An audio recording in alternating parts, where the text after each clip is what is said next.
Thank you again for tuning in to another edition of this toy review. This time we feature, believe it or not, lolo ng mga Gundam RX-78-2. Now if you would notice, ang background natin is abaniko kasi itong kulay na itong laruan nito kakulay na itong dingding namin. So pag inalis natin to, yan o, halos hindi mo na siya makikilala. Anyhow, believe it or not, this is made in Japan. And kung mapapansin nyo, parang napaka-pale ng itsura niya kasi ito yung nilabas noon about, I think this is the 1999 edition, 1/144 scale ng RX-78-2.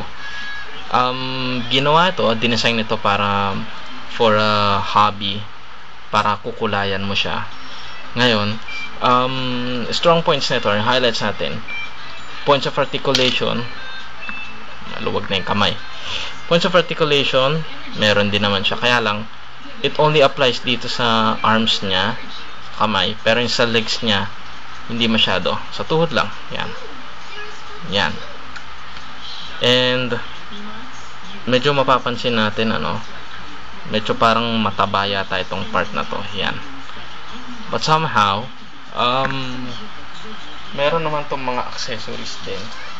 Tulad nito, yung baril niya. Yan. Yan, kukulayan mo rin dapat yan, yung mga baril niya. And, of course, yung sword niya.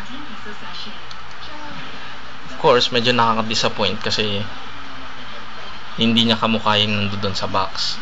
And somehow, ito lang yung pinakamurang version ng RX-78 so far.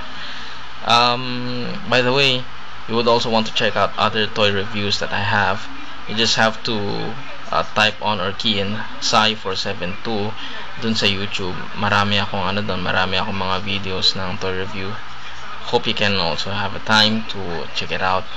And of course, this concludes our edition of toy review. Maraming salamat for tuning in.